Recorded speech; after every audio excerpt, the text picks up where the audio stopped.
Antara Karawang, Bekasi. Buah karya Chairil Anwar.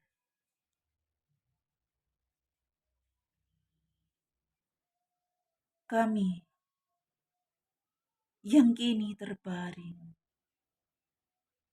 antara Karawang, Bekasi.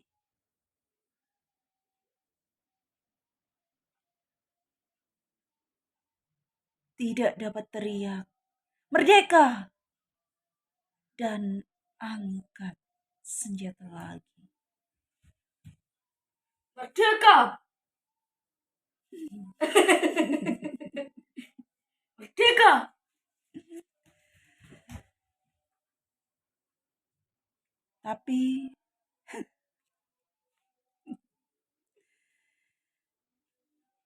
Tapi siapakah yang tidak lagi mendengar deru kami? Terbayang kami maju dan berdekap hati. Kami bicara padamu dalam hening di malam sepi. Jika dada rasa hampa dan jam dinding yang berdetak,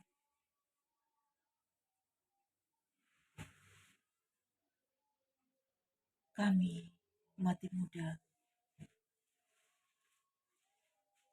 yang tinggal tulang diliputi debu.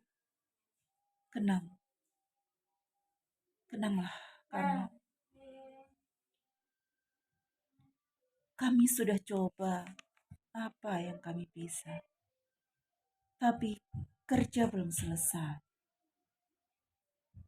Belum bisa memperhitungkan 4-5 ribu nyawa. Kami cuma tulang. Kami cuma tulang-tulang berserakan.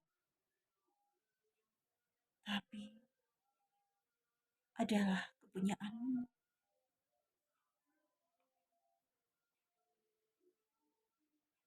Kaulah lagi yang tentukan nilai tulang-tulang berserakan. Atau jiwa kami melayang untuk kemerdekaan, kemenangan dan harapan, atau tidak untuk apa-apa. Kami tidak tahu. Kami tidak lagi dapat berkata. Kaulah sekarang yang berkata.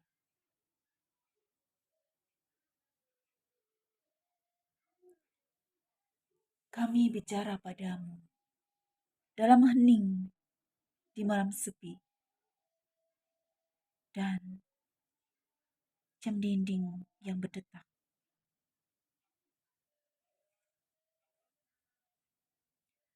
Kenanglah kami.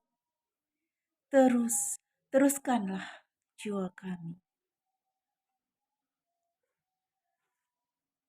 Demikian puisi ini. Puisi ini sebenarnya belum selesai kawan-kawan, tapi saya rasa saya bacakan sampai sini saja. Dan makna yang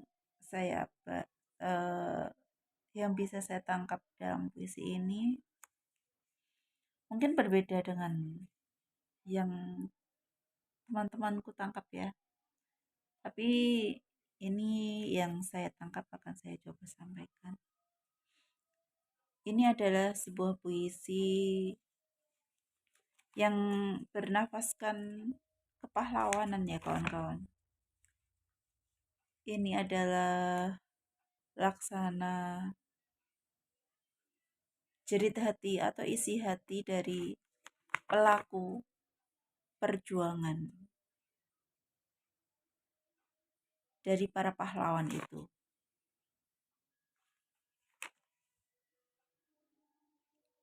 Ini menceritakan para pahlawan bangsa yang berjuang untuk meraih cita-cita kemerdekaan untuk membebaskan negeri kita ini dari belenggu penjajahan. Namun sebelum cita-cita mereka tercapai, sebelum apa yang menjadi cita-cita mereka tercapai, mereka telah gugur. Mereka gugur dalam kondisi yang masih muda. Iya, dan mereka ingin menyampaikan pesan agar kita generasi selanjutnya, generasi yang masih ada, yang masih hidup ini untuk mengenang mereka, untuk mengerti akan perjuangan mereka dan meneruskan cita-cita perjuangan mereka, meneruskan jiwa-jiwa kepahlawanan mereka untuk membebaskan negeri kita dari belenggu penjajahan. Mereka menyampaikan suara di dalam ketidakberdayaannya karena mereka sudah tiada. Mereka sudah meninggal, sudah gugur di antara dan mayat-mayat mereka berserakan di antara kota Karawang dan Bekasi. Ya, ini sangat sedih puisinya kawan-kawan. Saat membayangkan kondisi mereka itu, ya rasanya hati kita terharu. Bagaimana gitu kan, kawan. Mereka ingin agar kita generasi yang masih ada ini melanjutkan jiwa dan semangat perjuangan mereka. Mereka berjuang untuk meraih sebuah kata, untuk mewujudkan satu kata, merdeka. Yang saat itu adalah perjuangan melawan penjajahan dengan mengangkat senjata. Dan untuk saat ini kita memang perjuangan untuk dengan mengangkat senjata memang alhamdulillah sudah tidak ada di negeri ini ya kawan-kawan. Namun kemerdekaan yang sesungguhnya itu belum kita raih. Kita memang sudah merdeka dari penjajahan, dari belenggu penjajahan yang harus untuk memeranginya juga harus mengangkat senjata, harus mengorbankan jiwa raga, waktu, tenaga, bahkan juga harta benda bagi para pahlawan kita, bagi para beliau-beliau itu ya teman-teman, para pahlawan itu. Sementara kita saat ini, kita memang sudah merdeka dari yang namanya penindasan dalam bentuk gencatan senjata. Memang kita sudah tidak mengalaminya kan teman-teman. Tapi kemerdekaan yang sesungguhnya itu masih butuh perjuangan, masih belum sepenuhnya kita raih teman-teman. Karena dalam kehidupan ini kita masih harus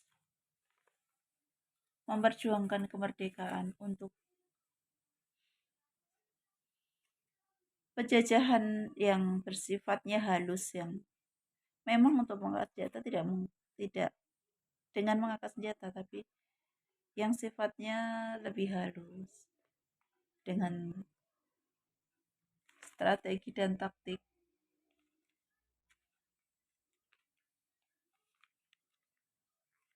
uh,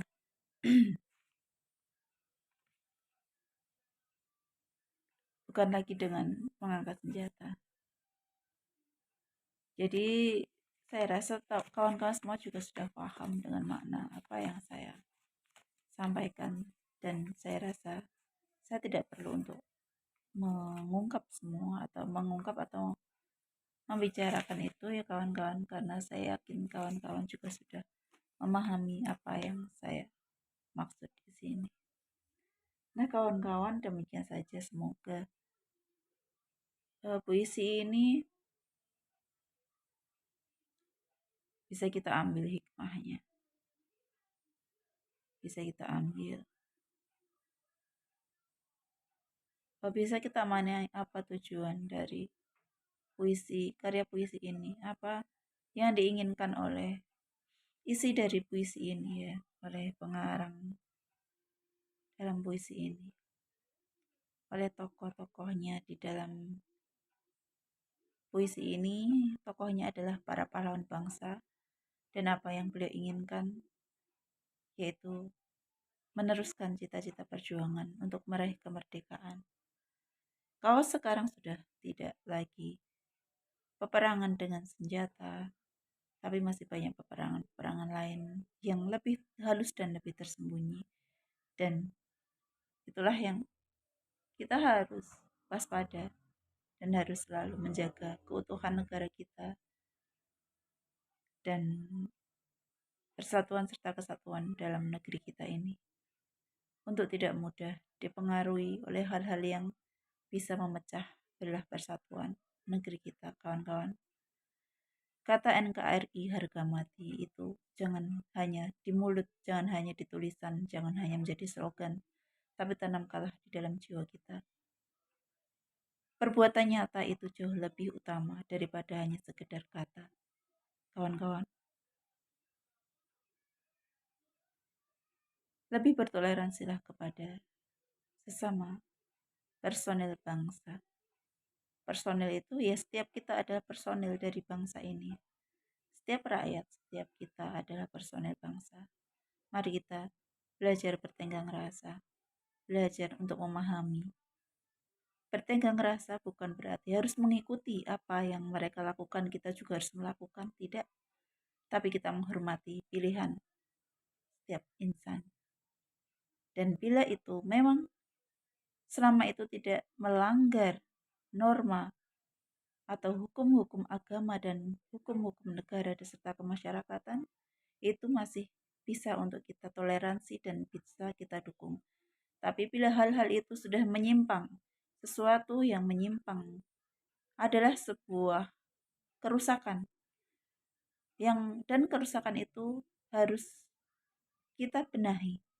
Kalau kita biarkan, itu bukanlah toleransi, kawan-kawan, tapi itu adalah sama saja kita mendukung perusakan untuk negara ini. Kita mendukung kerusakan-kerusakan yang dilakukan dalam negara ini. Ya, pada akhirnya kita semua akan merugi. Kita semualah yang akan terkena dampak dan efeknya.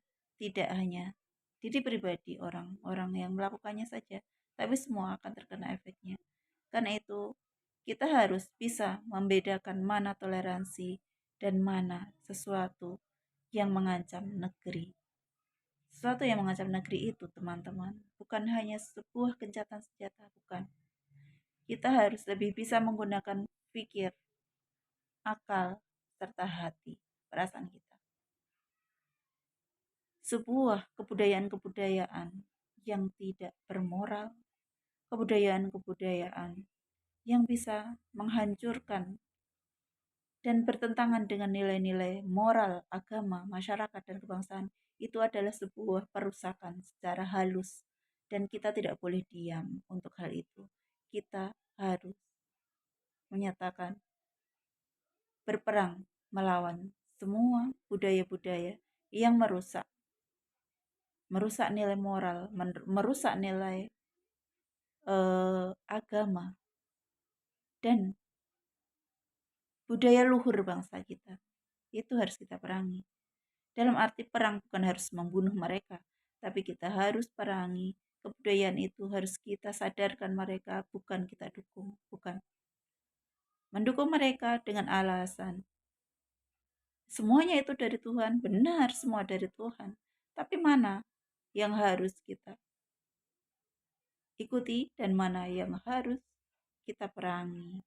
Perangi dalam arti harus kita perbaiki, jangan dibiarkan, jangan dilegalkan apa-apa yang itu melanggar perintah Tuhan, melanggar perintah Tuhan atau sesuatu yang dilarang oleh Tuhan. Itu bukanlah toleransi, kawan-kawan, bukan. Jadi, segala budaya yang menghancurkan nilai moral manusia, akhlak, moral, itu pun sebuah kejahatan yang harus kita berantas. Pemberantasan kejahatan itu bukan dengan membunuh, kawan-kawan. Ingat, bukan dengan membunuh. Tapi kita harus memberikan edukasi, kita harus menentang itu, tidak membiarkan itu, tidak mendukung itu, tapi kita harus perbaiki. Kita juga tidak boleh mengucapkan itu, tapi kita juga tidak harus mendukung apa yang kira-kira itu merusak, kawan-kawan. Nah, demikian kawan-kawan. Mudah-mudahan semuanya ini membawa berkah untuk diri pribadi dan kebaikan keluarga, masyarakat, serta bangsa, negara, agama kita. Sampai jumpa di lain kesempatan, insya Allah. See you.